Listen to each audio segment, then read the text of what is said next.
गोपाल खेमका हत्याकांड के बाद पुलिस को बड़ी सफलता हाथ लगी है। बीती रात पुलिस ने एक अपराधी को ठोक दिया और अब पुलिस ने बताया है कि कैसे उसे ठोका गया, कैसे इस पूरे मामले में पुलिस को कामयाबी मिली। दरअसल ये जो तस्वीर आप अपने मोबाइल पर देख रहे हैं, ये सुबह की तस्वीर है, लेकिन देर रात पुलिस ने किस तरीके से इस मामले में जो शूटर था, जो सप्लायर था, उसे खोज निकाली। इस पूरे मामले पर बिहार के डीजीपी बताने वाले हैं। उसके पहले पुलिस विभाग की तरफ से एक प्रेस रिलीज जारी किया गया और उसमें बताया गया कि किस तरीके से गोपाल खेमका हत्याकांड से जुड़े अपराधियों को पुलिस या तो गिरफ्तार कर रही है या फिर उन्हें ठोक रही है, इनकाउंटर कर रही है। पुलिस ने जो प्रेस रिलीज जारी किया उसमें बताया है कि पटना के अंदर पुलिस के साथ अपराधियों की मुठभेड़ हुई है। जिला नियंत्रण कक्ष को जो जानकारी मिली है, पटना जिला नियंत्रण कक्ष को जो जानकारी मिली है, उसमें बताया गया है कि थाना अध्यक्ष माल सलामी के द्वारा यह सत्यापित कराया गया था कि उनको जानकारी मिली थी कि वो सीधे तौर पर 8-7 यानी 7 और 8 तारीख की रात को 7 और 8 तारीख की रात को करीब 2:45 पर यानी 2 बजे, 2:45 बजे का वक्त रहा होगा, जो पुलिस थाना क्षेत्र के 2 किलोमीटर के दायरे में पश्चिम की तरफ पीर दरमिया घाट है, माल सलामी थाना 2:45 बजे 7-8 की सुबह में पहुंचती है और इसी घाट पर पुलिस और अपराधी के बीच सीधे तौर पर मुठभेड़ हो जाता है।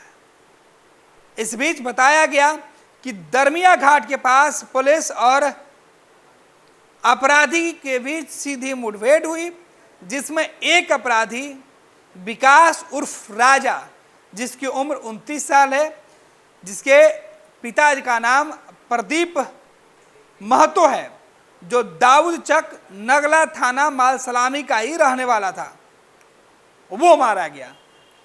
पुलिस ने यह जानकारी दी है। पुलिस के रिलीज में यह बातें बताई गई है।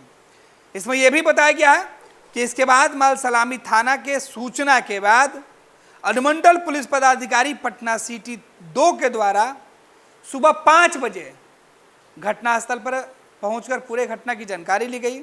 उसके बाद नगर पुलिस के द्वारा 5:05 पर उनकी टीम पहुंची और उन्होंने वरीय पुलिस अधीक्षक तकरीबन 5:20 पर पहुंचे। उसके बाद सीनियर एसपी को सूचना दी गई और सीनियर एसपी पहुंचे और 5:05 पर इस पूरे घटनाक्रम को 5:20 तक तहकीकात करने के बाद जांच किया गया एसपी साहब के पहुंचने के बाद।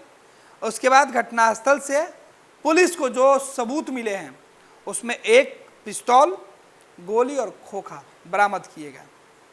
इसके बाद जिस अपराधी को पुलिस ने मारा था, जो राजा था, उसे विकास उर्फ राजा को पुलिस ने पोस्टमार्टम के लिए एनएमसीएच अस्पताल भेजा। और इस बीच जो जानकारी निकल के सामने आई वो बताया जा रहा है कि इस तरीके के एक्शन के बाद विधि व्यवस्था की स्थिति सामान्य बताई गई है। इनकाउंटर के बाद किसी प्रकार की कोई दूसरी गतिविधि सामने नहीं आई है। इसके अलावा इस पूरी रिपोर्ट के सामने आने के बाद पटना पुलिस ने एक बड़ी उपलब्धि इसे माना है।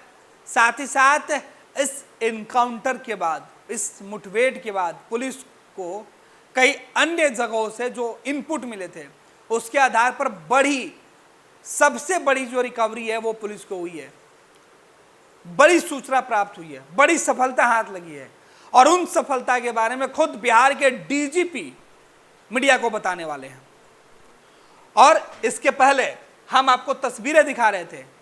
सुबह में देखिए जिस जगह पर गोपाल खेमका मर्डर कांड से जुड़े हुए अपराधियों को पुलिस ने ठोका, एनकाउंटर किया, उस जगह की क्या कुछ तस्वीरें हैं वो निकलकर सामने आई है। फिलहाल बिहार पुलिस मुख्यालय की तरफ से जो जानकारी साझा की गई और बताया गया कि कैसे यह पूरे इनकाउंटर को अंजाम दिया गया, किस तरीके से पुलिस के साथ मुठभेड़ हुआ, एक एक चीज़, कितने वक्त पर पुलिस के सीनियर एसपी घटनास्थल पर पहुंचे, वो भी बताया गया है। पैनोरमा ग्रुप, जो सोचता है वो करता है। आपके अपने सपनों का आशियाना। ये लो मुंह मीठा करो, आज मैंने अपना जॉब छोड़ दिया, अब हम पूर्णिया वापस जाएंगे। जॉब छोड़ दिया है? मतलब ये घर कैसे चलेगा? हम करेंगे क्या? और माँ बाबूजी क्या बोलेंगे? इसलिए मैं एक और मिठाई का डब्बा लाया। अपने बिजनेस के लिए लोन अप्रूव हो गया। अरे लोन अप्रूव हो गया वो तो ठीक है, लेकिन पूर्णिया में हम रहेंगे कहाँ? अपना घर भी तो नहीं है वहाँ। इसलिए तो एक और मिठाई का डब्बा अलग से लाया हूँ। हमने पूर्णिया में घर ले लिया है, पूर्णिया के ई होम्स पैनोरमा में। पूर्णिया में पैनोरमा ग्रुप लेकर आए हैं ई होम्स पैनोरमा। बड़ा घर, आलीशान जिंदगी और अत्याधुनिक सुविधाओं के संग। अरे अरे, अब क्यों मुंह मीठा करवा रही हो? क्योंकि हम घर वापसी जो कर रहे हैं। घर वापसी की खुशी पूर्णिया में ई होम्स पैनोरमा के संग। ई homes panorama, luxurious lifestyle redefined.